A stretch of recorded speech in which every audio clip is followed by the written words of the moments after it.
தாய் தமிழர்களுக்கு வணக்கம். இன்னைக்கு நம்ம பேச போற புத்தகம் எதுனா எர்னஸ்ட் ஹெமிங்வே அப்படின்ற ஒருத்தர் வந்து எழுதிய the old man and the சீ. அதுதான் வந்து அந்த புத்தகத்தோட இங்கிலீஷ் தலைப்பு, ஆங்கில தலைப்பு.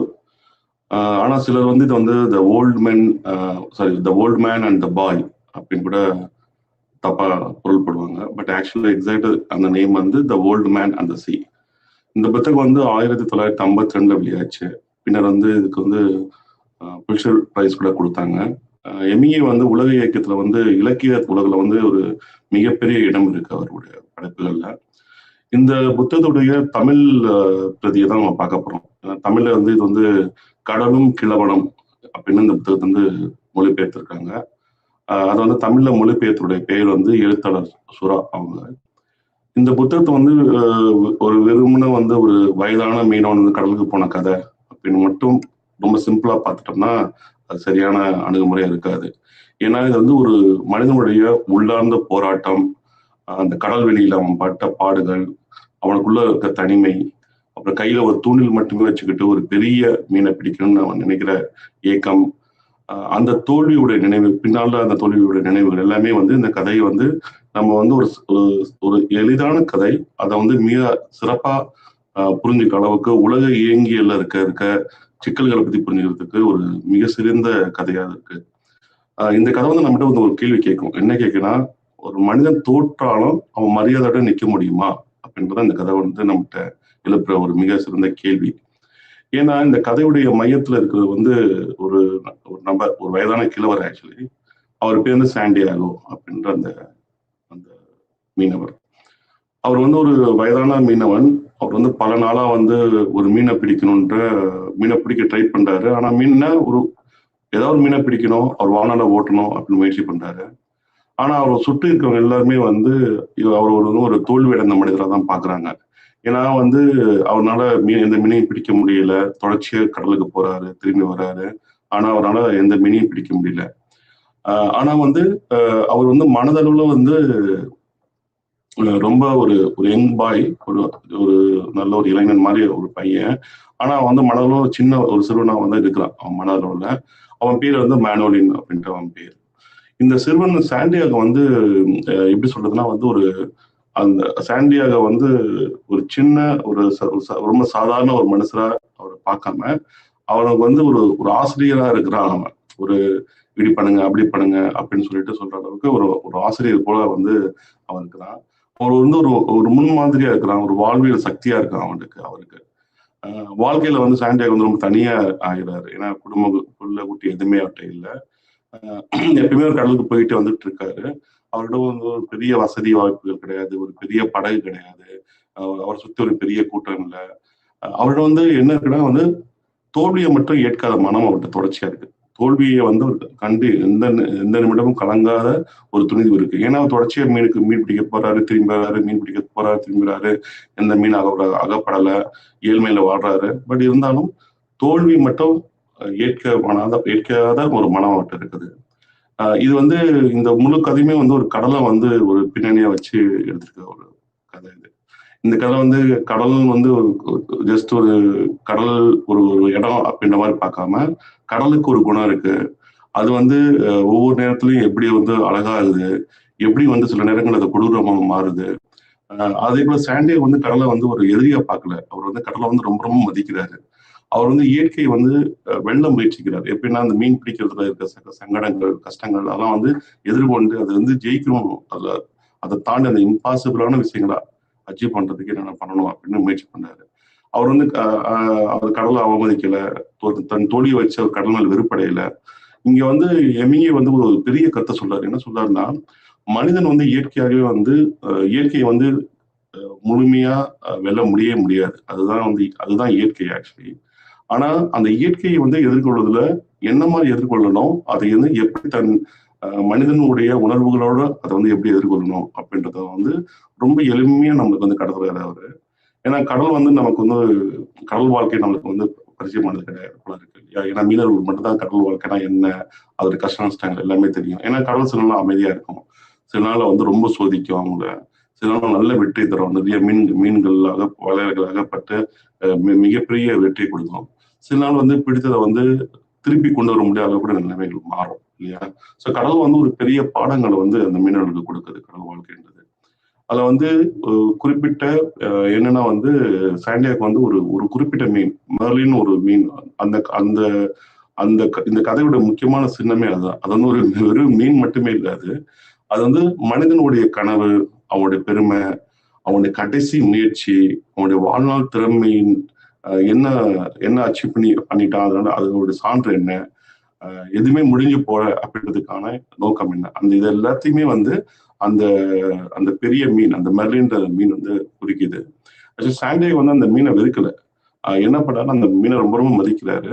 அதுதான் இந்த கதையோட ரொம்ப அழகே அதுதான். ஏன்னா கடலையும் அவர் மதிக்கிறாரு. எதுதான் ஒரு தடையா இருக்குதோ அதை எல்லாமே அவர் மதிக்கிறாரு. அவர் போராடுறாரு.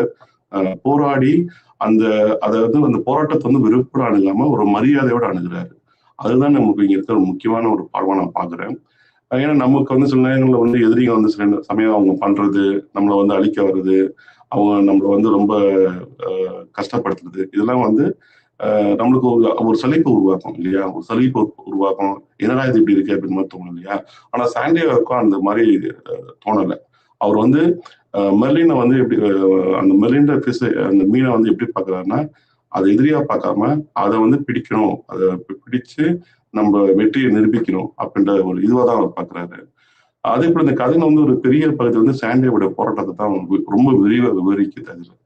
ஏன்னா அவர் வந்து ரொம்ப பலவீனமான ஒரு மனிதன். ஏன்னா வயதானதுனால அவர் வந்து ரொம்ப பலவீனமா இருக்காரு. ஆனா மனசு வந்து ரொம்ப ஆரோக்கியமா இருக்கு. மனசு வந்து ரொம்ப திடமா, ரொம்ப ஸ்ட்ராங்கா இருக்கு அவருக்கு.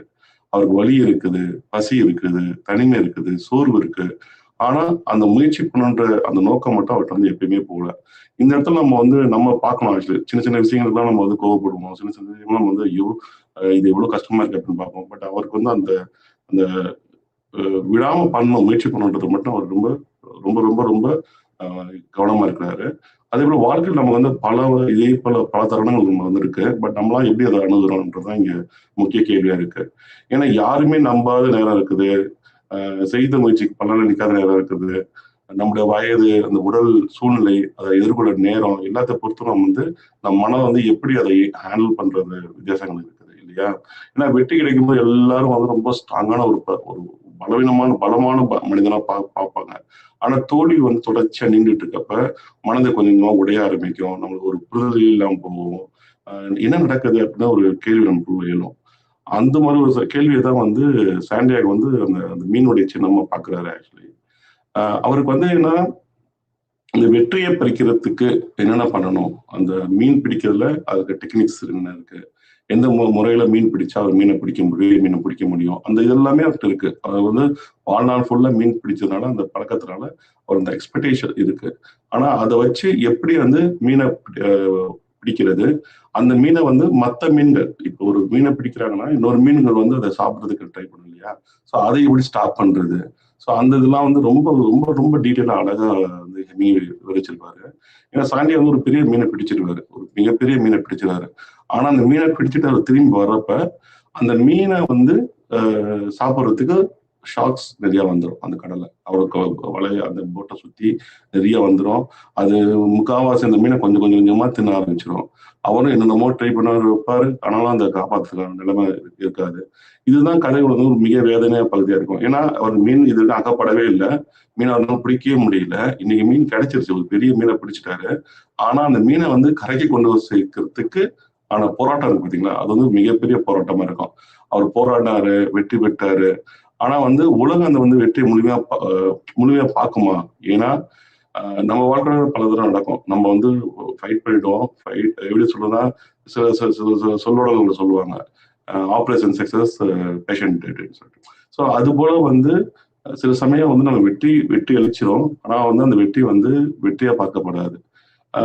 அதே போல இந்த நம்ம நல்லா உழைப்போம், ஒரு வெற்றி உருவாக்கும். ஆனா சில சமயம் வந்து சூழ்நிலை, அப்புறம் அந்த மனிதர்களுடைய இது, அப்புறம் அந்த கால நேரத்தை பொறுத்து என்ன ஆகும், அந்த நம்ம சம்பாதிச்சதே முழுசா இழந்துற மாதிரி ஆயிடும்.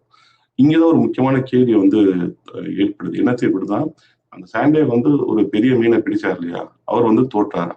சாண்டே வந்து இதுல தோற்றாரா அப்படின்னு பார்த்தா, வெளிப்படையா பார்த்தா அவர் மீனை பிடிச்சாரு. மீனை பிடிச்சு கரை கொண்டு வர டைம்ல அந்த ஷார்க்குங்கெல்லாம் வந்து சுத்தி அந்த மீனை அவர்கிட்ட வந்து பிடிங்கிறதுக்கு நான் ட்ரை பண்ணி முக்கால்வாசி தின்றுச்சுங்க. தின்னு முழுக்க முழுக்க ஒரு ஓடு மட்டும் தான் மிச்சம். அந்த எலும்புடைய ஓடு மட்டும் தான் மிச்சமா இருக்குது. அந்த எலும்புகள் மட்டும் தான் மிச்சமா இருக்குது.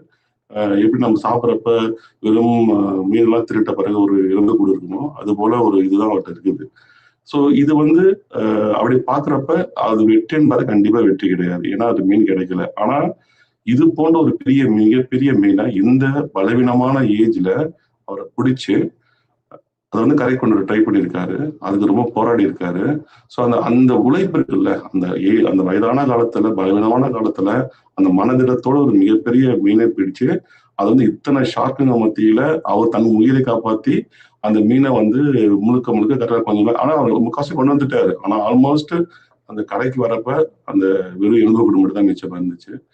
ஆனா என்னன்னா அவர் உலகத்தை முடிச்சிருக்காருன்னா போராட முடியும், போராடி நம்மளுடைய என்னன்னால ஒரு பெரிய மீனை பிடிக்க முடியுன்ற அந்த இதை வந்து அந்த அந்த நுட்பம் என்கிட்ட இருக்குது, அதுக்கான திறமை என்கிட்ட இருக்குது அப்படின்றத வந்து நிரூபிக்கிறாரு. ஸோ அதுலதான் வந்து நாம் போராட முடியுன்ற ஒரு இதை வந்து கருத்தை வந்து ரொம்ப தெளிவா சொல்றாங்க.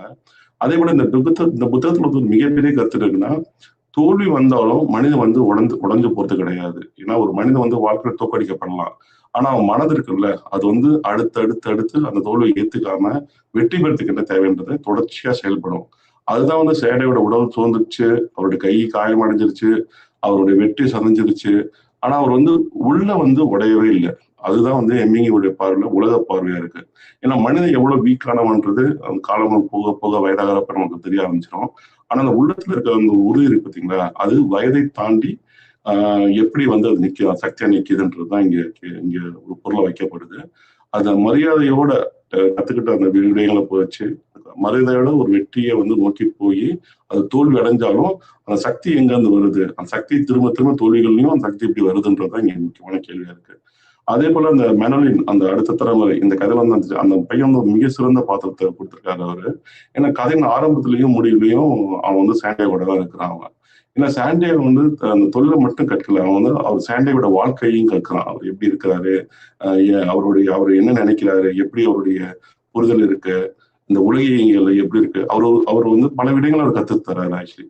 இது வந்து ஒரு தலைமுறையில இருந்து அடுத்த தலைமுறைக்கு என்ன செய்தி சொல்றோம், என்ன மரபை கடத்துறோம்ன்றத வந்து இந்த புத்தகம் மிக சிறப்பாக விளக்குது. ஏன்னா ஒரு ஒரு ஒரு ஏஜான மனிதன் அந்த உலகம் தோத்துச்சுன்னு நினைக்கிறாங்க எல்லாருமே. ஆனாலும் இந்த பையன் அவனை நம்புறான். இந்த பையன் வந்து அவர்கிட்ட மிகப்பெரிய சக்தி இருக்குது, மிகப்பெரிய திறமை இருக்குது அப்படின்றத முழுசா நம்புறான். அந்த 2 பேரும் ஒண்ணு சேர்ந்து பல விடயங்களை வந்து பகிர்ந்துக்கிறாங்க. ஏன்னா சாண்டியாவோட வெற்றி வந்து ஜஸ்ட் ஒரு மீனை பிடிச்சிட்டு வர்றது மட்டுமே கிடையாது. அவர் வந்து உண்மையான வெற்றி வந்து ஒரு அடுத்த தலைமுறை பையன் வந்து அவரை நம்புறான். அந்த நம்பிக்கையோட அவர் வந்து அணுகுறான், நம்பிக்கையோட அவர் பார்க்குறான். ஸோ அந்த நம்பிக்கையில தான் வந்து அடுத்த தலைமுறைக்கு அவர் எப்படி வந்து அந்த நம்பிக்கை உருவாக்குறாரு அப்படின்றது வந்து ஒரு முக்கியமான கருத்தை இந்த புத்தகம் சொல்லுது.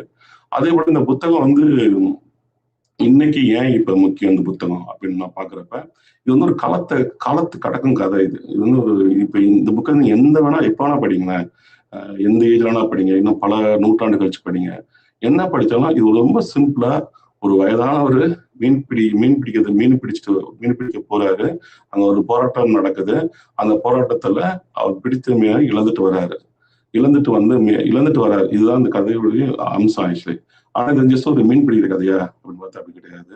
அதே இது வந்து ஒரு மனிதத்தின் போராட்டம். அந்த மீனை பிடிச்சப்பையும் அந்த மீனை இழக்கிற நிலையிலையும் மனிதன் என்ன மாதிரி போராட்டத்தை சந்திக்கிறான்றதுதான் இங்க ரொம்ப முக்கியமா இருக்குது. இது வந்து ஒரு வயது பட்டது, அவருடைய தனிமையை பற்றியது, அவருடைய போராட்டம் எப்படிப்பட்ட போராட்டத்தை பற்றியது, அவருடைய தோல்வி எப்படிப்பட்ட தோல்வின்றது ரொம்ப விளக்குது. அந்த மரியாதை எப்படி அவர் காப்பாத்துறாரு, அவர் மேல இந்த பையன் வச்ச நம்பிக்கை எப்படி அவர் காப்பாத்துறாரு. எந்த துறையில இருந்தாலும் சாண்டியாகோ வந்து நம்ம மனசுக்குள்ள ஒரு ஆளுக்குள்ள இருக்கிறாரு ஆக்சுவலி. இந்த போராட்டம் எந்த தொழில்ல இருந்தாலும் அவங்க வந்து தொடர்ச்சியா அந்த போராட்டத்தோட தான் வாழ்ந்துட்டு இருக்காங்க இல்லையா. ஸோ ஒரு நாள் நாமும் கடலுக்கு போக வேண்டியிருக்கோம், ஒரு நாள் நம்மளும் இது பெரிய மீனை. இது வந்து நீங்க வந்து உவமையா எடுத்துக்கணும். எப்படி சொல்றதுன்னா, அவர் மீன் பிடிக்கிறது வந்து ஒரு பெரிய விஷயமா இங்க காட்டப்படுது. பட் உலக இயங்கியல்ல நம்ம தொழில்கள்ல நம்ம செய்யற சில சாதனைகள் இருக்கும், சில பெரிய முயற்சி இருக்கும், அது ஒரு பெரிய சக்தியை நம்ம போட்டிருப்போம். ஸோ அதெல்லாம் வந்து இதை ஒரு எக்ஸாம்பிள் எடுத்துக்கணும் ஆக்சுவலி. ஏன்னா நம்ம வந்து ஒரு வெற்றியை வந்து அடைஞ்சிட்ட பிறகு அந்த வெற்றியை காப்பாத்துறதுக்கு எவ்வளவு போராட வேண்டியிருக்குன்றது வந்து அந்த மீனார் காப்பாற்ற ட்ரை பண்றாருல, அதை விவரிக்கிற விவரிக்கிற பகுதி இருக்குல்ல, அது ரொம்ப ரொம்ப முக்கியமான பகுதி நான் பாக்குறேன். ஏன்னா அந்த அவர் வந்து இந்த புத்தகம் நம்ம என்ன சொல்லுதுன்னா, விடாத, மரியாதை நெல்லு, நீ எவ்வளவு தோல்வி அடைஞ்சாலும் மரியாதையா ஃபைட் பண்ண, தோற்றாலும் உடஞ்சு போகாது. இதுதான் வந்து ரொம்ப ரொம்ப சிறப்பா அந்த புத்தகம் சொல்லுது. இந்த ஓல்டு மேன் சி அப்படின்னு அந்த புத்தகம் ரொம்ப ரொம்ப சின்ன புத்தகம் தான். ஆனா சொல்ற உண்மை வந்து ஒரு பெரிய வாழ்க்கையுடைய பெரிய உண்மையை வந்து அது சொல்லுது. அதே போல சாண்டியோ நமக்கு சொல்லும் பாடம் வந்து வயது வந்தாலும் மனுஷன் வந்து அவன் அப்படியே எல்லாத்தையும் ஒண்ணுமே நடக்கல, ஒண்ணுமே இல்லை, எதுவும் நடக்காது அப்படின்னு மாதிரி போகாம, எவ்வளவு தோல்வி வந்தாலும் அவன் வந்து அந்த அந்த மனசுல வந்து அடுத்தடுத்து பண்ணணுன்றதை வந்து அழிக்க முடியாது. அதே போல உலகம் வந்து வெற்றியை பறிச்சாலும் அந்த மனிதன் தோல்வி அடைந்த மனிதன் வந்து மரியாதையை காப்பாற்ற முடியும். அந்த தோல்வி எந்த விதத்துல அவன் அடையறான்றதை பொறுத்து அப்படின்றது இந்த கதையில வந்து நமக்கு ஒரு தொடர்ச்சியா பல கருத்துக்களோட வருது. ஆனா நம்மளுக்கு ஒரு சில கேள்விகள் விட்டு சொல்லுது. என்ன சொல்லுதுன்னா, நாம் போராடுற விஷயத்துல வெற்றி பெறுவதற்காக மட்டுமே அப்படின்னு நினைக்கிற கூடாது. அல்லது வந்து நம்ம வந்து போராட்டமே வந்து நாம யாரு அப்படின்னு நிரூபிக்கிறதுக்கா? இந்த 2 கேள்வி வந்து ரொம்ப முக்கியமான கேள்வி அந்த புத்தகம் வைக்குது. நாம் போராட விஷயம் வந்து வெற்றி பெறுவதற்கு மட்டும்தானா? அதே போல நாம யாருன்னு நிரூபிக்கிறதுக்கு இந்த போராட்டம் தேவையா? இதுதான் அந்த ஓல்ட் மேன் அண்ட் சி உடைய முக்கியமான ஒரு பகுதியா இருக்கு. இந்த புத்தகம் வந்து நான் பல ஆண்டுகளுக்கு முன்னாடி படிச்சேன். ஆனா அந்த படித்த நூல் வந்து மனசுல வந்து தங்கிடுச்சு, அப்படி தங்கிடுச்சு. இந்த புத்தகம் எப்ப படிச்சாலும் திருந்தரும், எப்ப படிச்சாலும் திரும்ப நம்ம வந்து அந்த விடாமுயற்சியை விடக்கூடாது, எங்கேயுமே தளரக்கூடாதுன்றதும் நம்ம அழுத்த நிறுத்தமா சொல்லுது. இந்த வாய்ப்புக்கு மிக்க நன்றி. நம்ம திருப்பி நல்ல புத்தகங்களை படிப்போம். அனைவருக்கும் நன்றி.